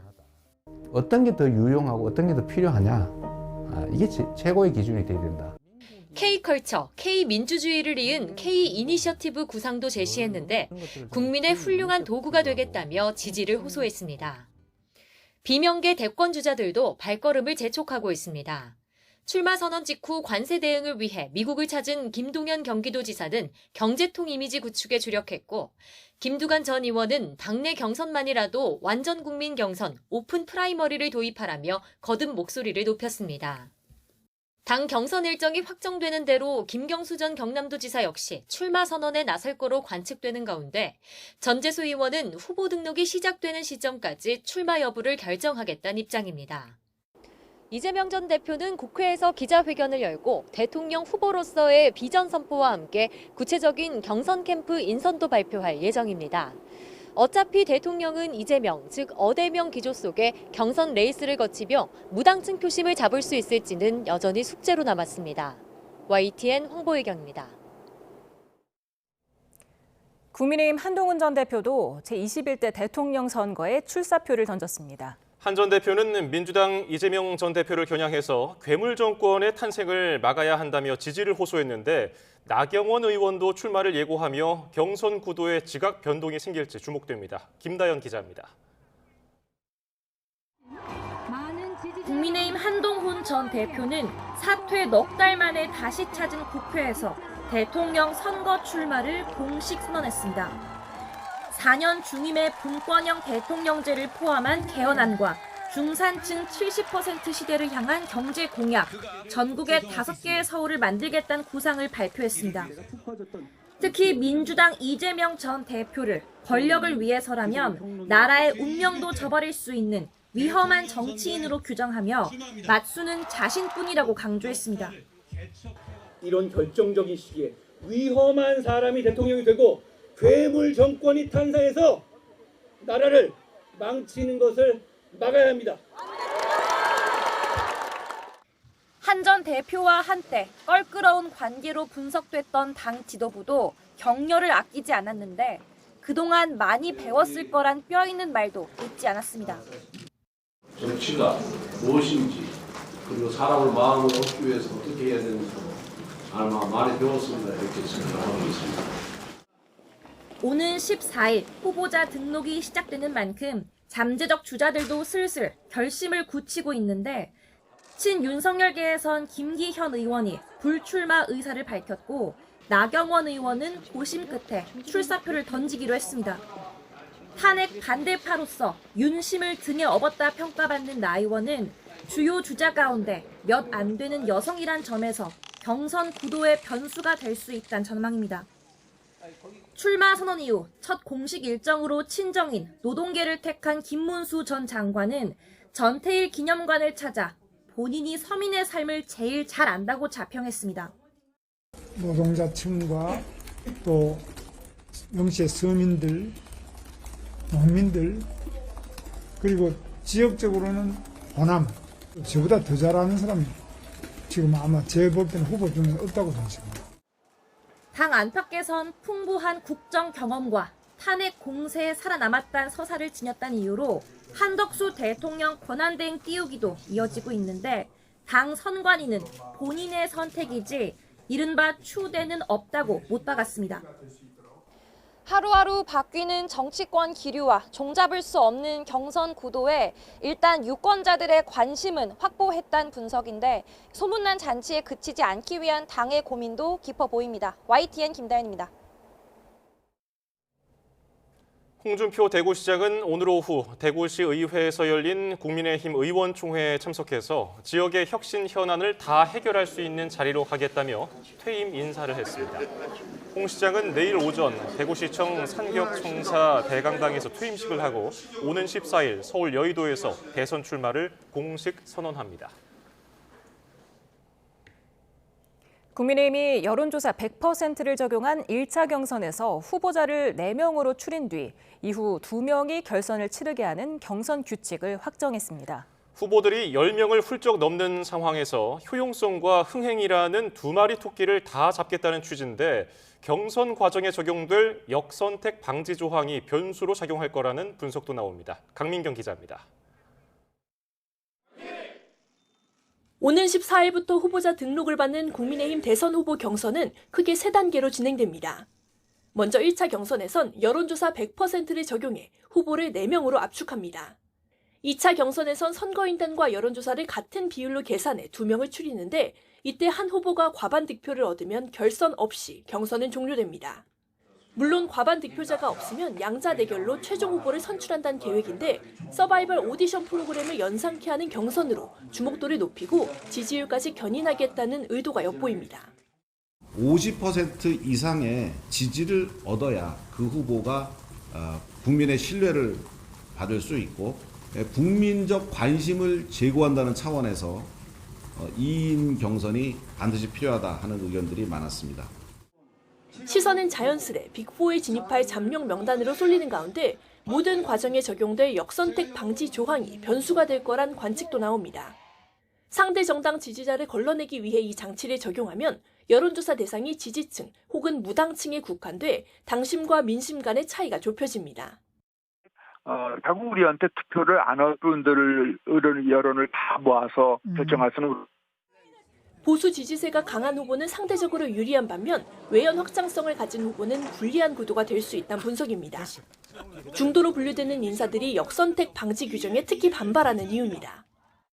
우리가 문을 걸어 잠그고 우리 당심만, 당원들만 가지고 투표를 하는 그런 식으로 후보를 뽑으면 당 지도부는 갑자기 치르게 된 조기 대선이라 당원 당규를 바꿀 여유가 없었고 경선 결과는 실제 큰 차이는 없을 거란 입장입니다. 하지만 비상계엄과 탄핵 정국, 대통령 파면을 거치며 여론이 적지 않은 변동성을 보이고 있어 이번 경선 규칙이 1차 컷오프 생존자 4명을 추리는 데 상당한 영향을 미칠 거란 분석이 지배적입니다. YTN 강민경입니다. 한덕수 대행의 대통령목 헌법재판관 임명을 둘러싼 정치권 공방이 좀처럼 수그러들질 않고 있습니다. 민주당은 한 대행에게 대통령 꿈을 깨라고 날을 세웠고 반면 국민의힘은 이재명 전 대표가 벌써 대통령이 된 줄 착각하고 있다고 맞받았습니다. 홍민기 기자입니다. 민주당은 한덕수 권한대행이 대통령목 헌법재판관을 지명한 것이 조기 대선에 욕심을 내기 때문 아니냐고 따져 물었습니다. 헌법 파괴자를 국민이 또 뽑을 거라고 기대하는 건 착각이라며 대통령 꿈을 깨라고 쏘아붙였습니다. 한간에 들리는 소문대로 한덕수 총리가 대통령 꿈을 꾸고 있다면 헛된 꿈이니 얼른 꿈 깨시라고 말씀드립니다. 당내에선 한 대행을 대선 관리에서 배제하고 탄핵해야 한다는 목소리도 커지고 있습니다. 헌법재판관 지명 철회를 촉구했던 우원식 국회의장 측은 한 대행의 행위가 위헌이라는 국회 입법조사처의 유권 해석을 받아들었는데 이에 따라 인사청문 요청서 접수를 보류하고 헌재의 권한쟁의 심판과 가처분 신청을 제기할 계획입니다. 반면 국민의힘은 민주당의 공세 뒤에 이재명 전 대표의 특명이 있다며 이 전 대표를 정조준했습니다. 정치적 이익을 위해 대통령 권한대행을 겁박하는 행태야말로 이미 대통령이 된 듯 착각하는 거라고 날을 세웠습니다. 벌써 점령군 행세를 하는 이 전 대표가 대통령이 되면 독재 체제가 완성될 거라는 비난도 터져나왔습니다. 이제 국가 권력을 완전히 손에 쥔다면 독선과 보복의 칼을 잔인하게 휘두르며 대한민국을 분열과 내전의 구렁텅이로 몰아넣을 것이 불보듯 뻔합니다. 이 전 대표의 대선 출마 선언을 겨냥해선 대한민국을 다시 분열과 불신으로 끌고 갈 혼란과 파탄의 서막이라고 깎아내렸습니다. 민주당은 한덕수 권한대행의 헌법재판관 지명을 내란 연장으로 규정하고 이번 조기 대선의 주요 공세 지점으로 삼겠다는 기류입니다. 이에 방어선을 쳐야 할 국민의힘은 이재명 전 대표를 고리로 만만찮은 역공을 예고하고 있어 양당 간 신경전은 계속되리란 전망입니다. YTN 홍민기입니다. 트럼프 미 대통령이 미국 관세 재보복 대응한 중국 관세를 125%로 상향하고 나머지 국가는 90일간 상호 관세를 일시 유예하겠다고 밝혔습니다. 트럼프 대통령은 SNS에서 중국이 세계 시장에 대한 존중을 보이지 않았다며 중국에 부과하는 관세를 즉시 125%로 인상한다고 밝혔습니다. 반면 나머지 국가는 보복 조치를 취하지 않았다며 상호 관세를 90일간 유예해 10% 관세율만 적용한다고 설명했습니다. 트럼프 미 대통령은 125%로 올린 대중국 관세에 대한 추가 인상 문제에 대해 더 해야 한다고 생각하지는 않는다고 답했습니다. 트럼프 대통령은 시진핑 중국 국가주석과 만나거나 대화할지 묻는 말에는 물론 만날 거라면서 시 주석은 친구이고 그를 좋아하며 존경한다고 말했습니다. 우리 정부는 트럼프 대통령의 상호 관세 유예를 긍정적으로 평가했습니다. 하지만 트럼프 대통령의 한국 방위비 분담금 문제를 상호 관세와 포괄적으로 논의하겠다는 의지를 밝히면서 협상에 난항이 예상됩니다. 워싱턴 홍상희 특파원입니다. 워싱턴에서 미국과 본격적인 관세 협상에 나선 정인교 통상교섭 본부장은 미국과 협의를 지속할 수 있다는 점에서 이번 상호 관세 유예를 긍정적이라고 평가했습니다. 미국과 이 관세 협상을 지속하여 우리 업계에 미칠 영향을 최대한 줄일 수 있는 여지가 확보되었다는 점에서 긍정적으로 평가할 수 있겠습니다. 앞으로 미 무역대표부와 재무부, 상무부가 상호 연계해 우리나라와 협상을 추진할 것으로 판단하고 있다며 국익을 위해 끈질긴 설득에 나서겠다고 밝혔습니다. 제이미슨 그리어 무역대표부 대표, 국제무역 차관 내정자 등과 잇따라 만난 정 본부장은 상호 관세 외에도 품목별 관세 우려를 전달하고 한미 경제안보 협력 방안을 강조했습니다. 철강 자동차 등 관세 조치에 대한 우리 입장을 설명하며 관세 인하 등 특별한 대우를 요청하였습니다. 석 달의 시간은 벌었지만 협상은 쉽지 않을 전망입니다. 트럼프 대통령이 한국의 방위비 분담금 증액과 상호 관세를 포괄적으로 협상하겠다는 의지를 밝혔기 때문입니다. We pay for military over in Europe. We don't get reimbursed by much. South Korea too. That's unrelated to trade, but I think we'll make it part of it because it makes sense. Be nice to wrap it all up in one package for each country. 앞서 트럼프 대통령은 한덕수 대통령 권한대행과의 통화 직후에도 방위비 분담금을 언급하며 원스톱 쇼핑으로 무역과 관세뿐 아니라 안보 현안을 한꺼번에 다루겠다는 뜻을 밝혔습니다. 트럼프 대통령의 상호 관세 유예로 우리나라는 당장 발등에 불은 끄게 됐습니다. 하지만 오는 6월 대선까지 계속될 리더십 부재라는 악재 속에서 우리 정부는 협상력을 극대화해야 할 어려운 과제를 안게 됐습니다. 워싱턴에서 YTN 홍상입니다. 미국 트럼프 행정부가 상호 관세를 유예하면서 우리 증시는 폭등했습니다. 코스피는 오늘 6.6% 오른 2,445.06으로 마감했습니다. 코스닥도 5.97% 급등한 681.79로 문을 닫았습니다. 개장부터 수직 상승했던 코스피와 코스닥은 모두 오전 한때 매수 사이드카가 발동되기도 했습니다. 트럼프 행정부가 상호 관세 유예를 발표하면서 일본 증시도 큰 폭으로 반등했습니다. 일본 정부는 매우 긍정적이라고 평가한 가운데 관세와 고물가 대응을 위해 전 국민 현금 지급을 검토하고 있습니다. 도쿄 김세호 특파원의 보도입니다. 미국의 상호 관세 90일 유예 소식에 니케이 지수는 장이 열리자마자 급등세를 보였습니다. 関税の90日停止っていうところが、かなりインパクトを与えてまして。 상승세 속에 전날보다 9.13%, 2,900 가까이 오른 34,609로 마감했습니다. 이번 상승폭은 지난해 8월에 이어 역대 두 번째로 컸습니다. 일본 정부 역시 관세 유예를 긍정적으로 평가했습니다. 자동차 등에 대한 관세의 재검토도 계속 요청할 것이라고 밝혔습니다. 今般の米国政府による発表については前向きに受け止めております。引き続き相互関税並びに鉄鋼アルミニウム製品および自動車部品に対する関税につきまして米国に対して措置の見直しを強く求めてまいります。 일본은 관세를 협의할 강요를 이달 안에 미국에 보내기 위한 절차에 들어간 것으로 전해졌습니다. 이혼 게이자이 신문은 일본 정부가 이미 외무성과 경제산업성 간부를 미국에 보내 협상 본격화를 위한 조율을 시작했다고 보도했습니다. 일본 정부 여당은 미국의 관세와 고물가 대응을 위해 전 국민 현금 지급을 검토하고 있습니다. 액수는 1인당 3만 엔에서 5만 엔 수준으로 수조 엔의 재원이 소요될 것으로 예상됩니다. 일본의 증시 상승은 과도한 비관적 전망이 다소 완화된 것에 불과하다는 분석도 나옵니다. 미중 간 관세 충돌로 인한 여파를 놓고 시장의 경계심은 상당 기간 유지될 전망입니다. 도쿄에서 YTN 김세호입니다.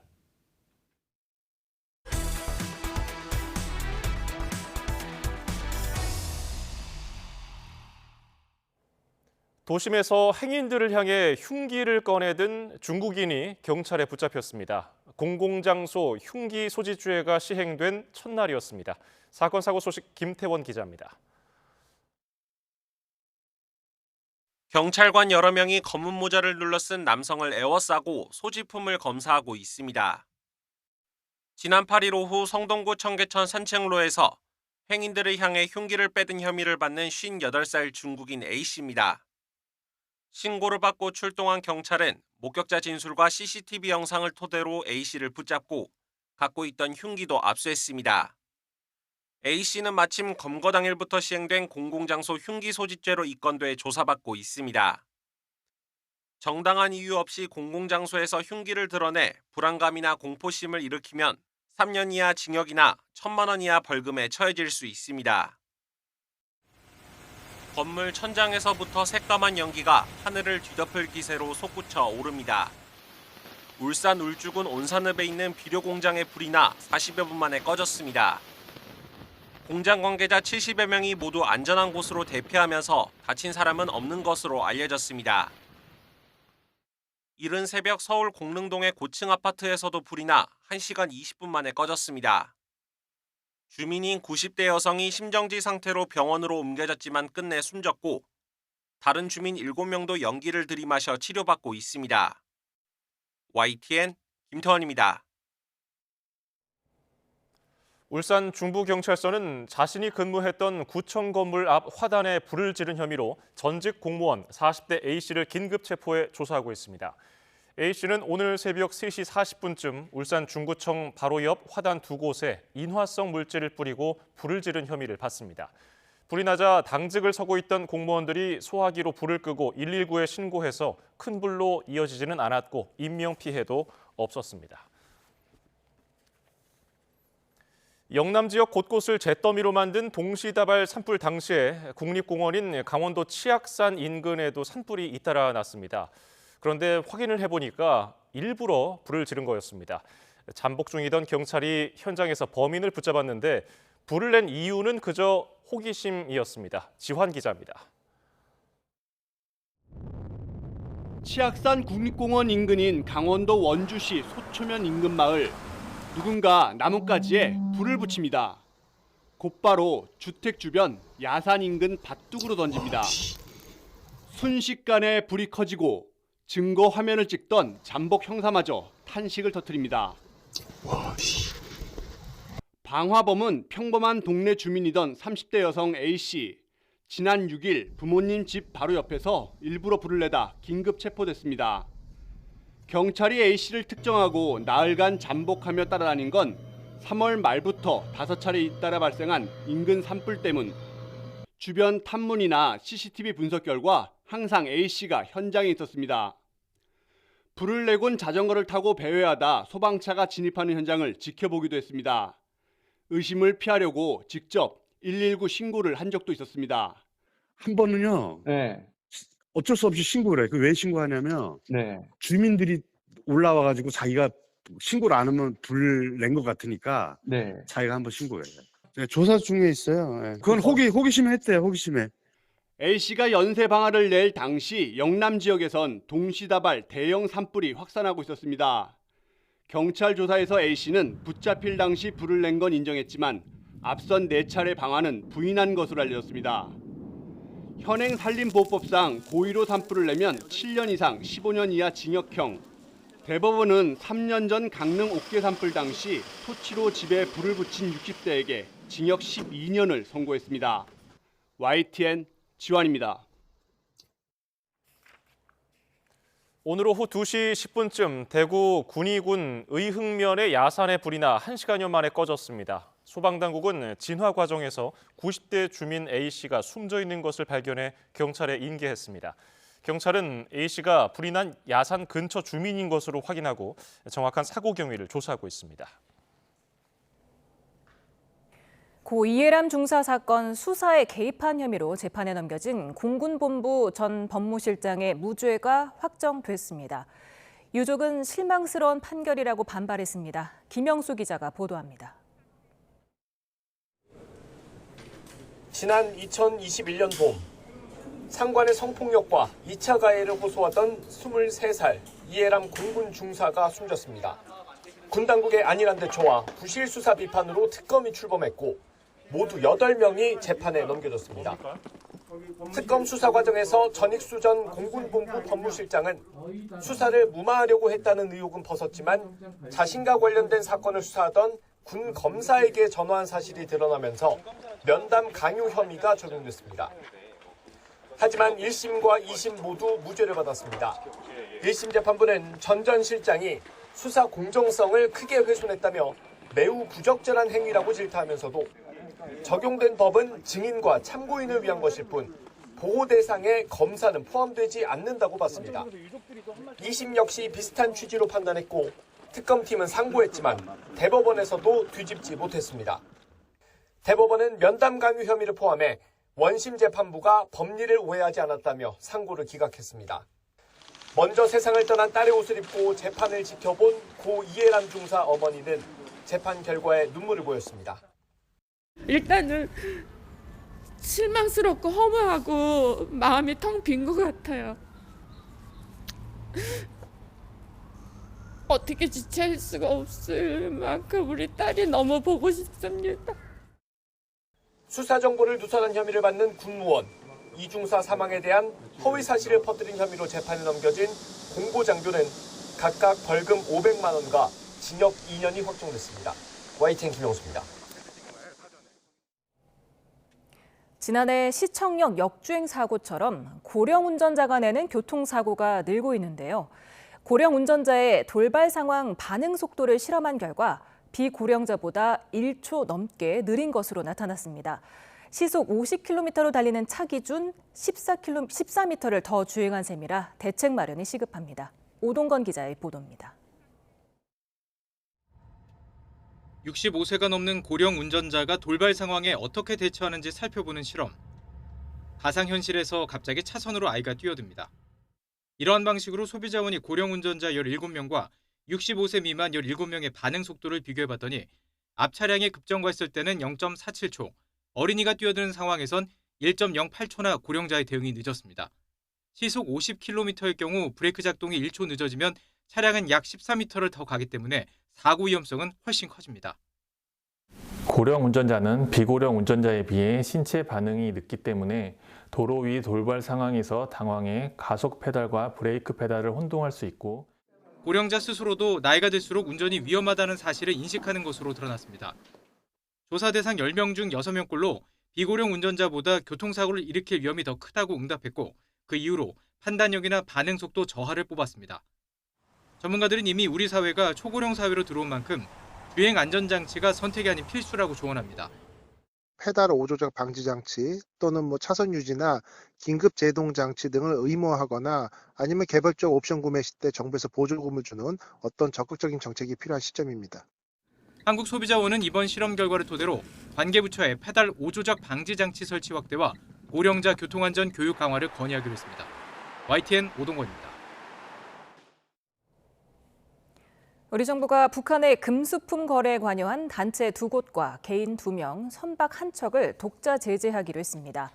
제재 대상은 홍콩 소재 선박 회사인 샹루이와 운영자인 순정저 순퍽, 이 회사 소속 선박인 썬라이즈 1호, 그리고 러시아 소재 회사인 콘술데베입니다. 빅뱅 멤버 지드래곤의 음악이 국내 최초로 우주로 날아갔습니다. 카이스트 초빙 교수이기도 한 지드래곤은 우주와의 소통이 중요한 의미를 갖는다면서 자신의 노래가 제 집을 찾길 바란다고 말했습니다. 이광현 기자입니다.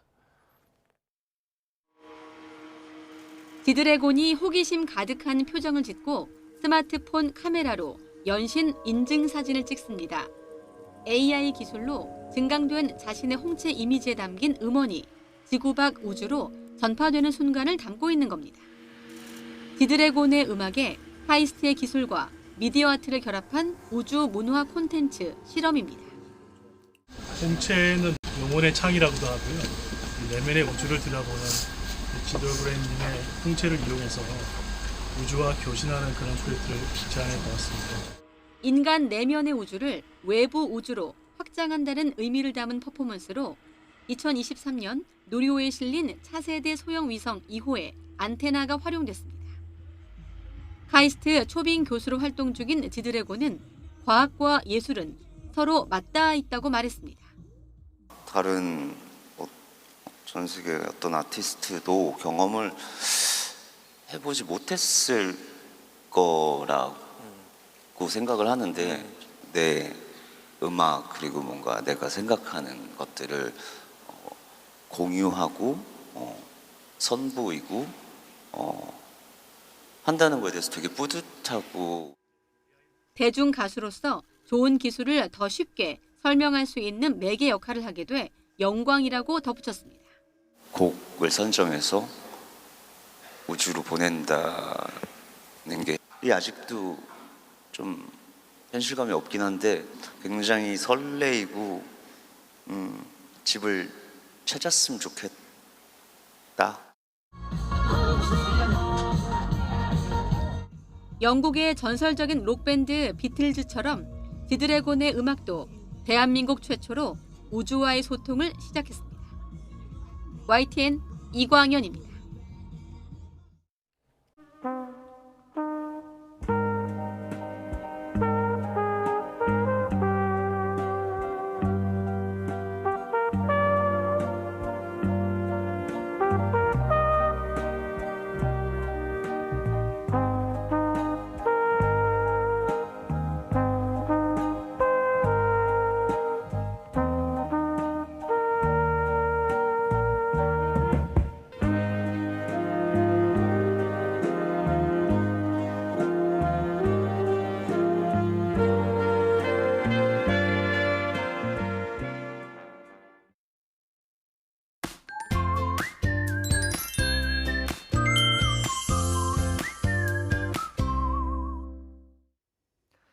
오늘 낮 동안 날이 제법 따뜻했는데요. 내일은 기온이 더 크게 오르죠?